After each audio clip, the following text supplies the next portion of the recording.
My wife Christy and I both desired marriage, not casually, not as an afterthought. We love Jesus. We were serving in the church. We were involved in ministry. We were trying, imperfectly but faithfully, to walk with Him. And for a long time, we were both single. During those years, we heard a lot of things. We were told God was working on us, that He was preparing us for our future spouse. One of our friends was even told, and I wish this weren't true, that maybe the person that they were meant to be with had been aborted, as if God couldn't have seen that coming.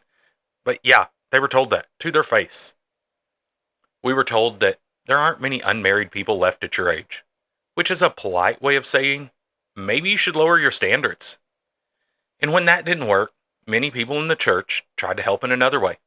They tried to set us up with all kinds of people, including people who didn't share our faith, including people who weren't believers at all, as if marriage itself mattered more than who you were actually walking with.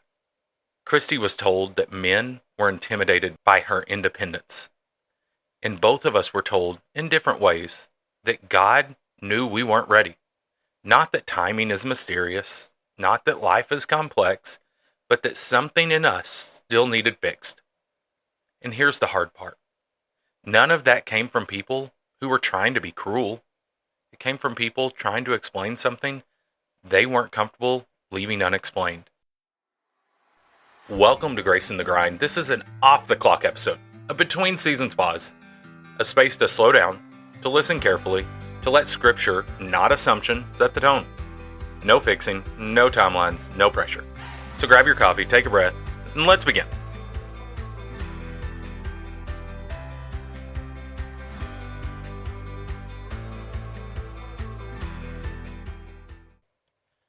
I want to say this clearly, especially to those who are single and listening. Your singleness is not evidence of brokenness. It's not proof that God is disappointed with you. It's not a sign that you missed something. And it's not a diagnosis. Scripture never treats singleness that way. The church sometimes does, but Scripture doesn't. When we tell singles that God is working on them or that they're not ready, what we often mean is, I don't know what to do with you or this tension. But Deuteronomy 29:29 reminds us the secret things belong to the Lord. Not every unanswered desire is correction. Not every delay is discipline. And not every season needs an explanation.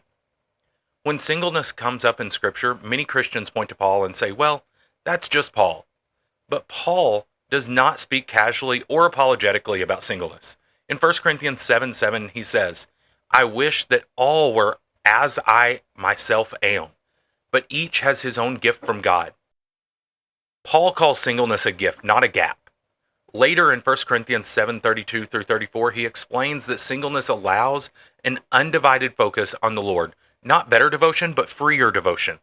And Paul doesn't shame marriage. He honors both. Singleness is not lesser. Marriage is not superior. They are different gifts. If someone still says, that's just Paul, then we have to take them to Jesus. In Matthew 19:10 through 12, Jesus speaks about people who live unmarried lives for the sake of the kingdom of heaven. Jesus does not frame this as tragic. He does not frame it as broken. He presents it as a legitimate calling. And then there's the clearest statement of all. Jesus himself lived that life. If singleness were something to be fixed, Jesus would have fixed it. If marriage were required for wholeness, Jesus would have been incomplete. But he wasn't. Jesus lived a full, faithful, obedient, deeply human life, unmarried. So any theology that treats singleness as lesser does not come from him. And if Jesus is not enough for singleness, he's definitely not enough for marriage either. One of the quiet lies singles hear, often in Christian spaces, is this. Once you're married, then life will really begin. Then you'll feel settled. Then you'll be complete. But Scripture places wholeness somewhere else entirely. Colossians 2:10 says, you have been filled in him. Not in marriage, not in companionship, not in a future relationship. In him. Marriage is a gift. Singleness is a gift. Neither one is a cure. This conversation also belongs to widows and widowers. In 1 Corinthians 7, Paul speaks directly to those who have lost a spouse and makes something clear. They are free. Free to remarry if they desire. That's what most people take from it. But they're also free not to if they don't want to. Not rushed, not pitied, not pressured. Some have loved deeply and lost painfully. Some are content to not walk that road again. And Scripture honors that. Widowhood is not a problem to fix. Contentment is not something to question. Faithfulness is not measured by whether someone wants another spouse.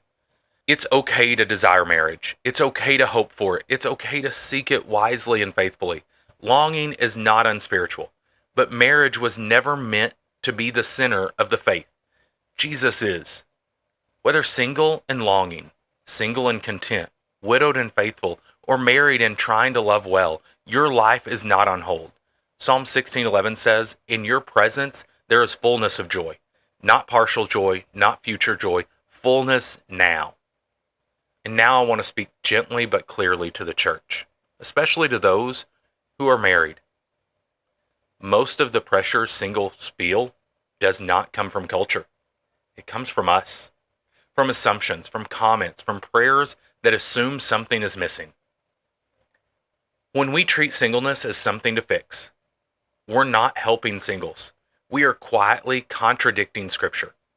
The church was never meant to be a place where single people feel like projects.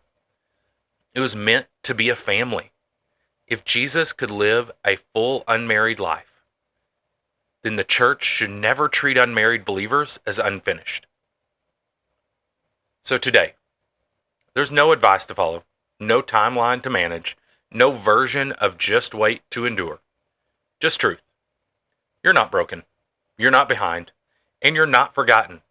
God is near. Christ is enough. And your life right now matters.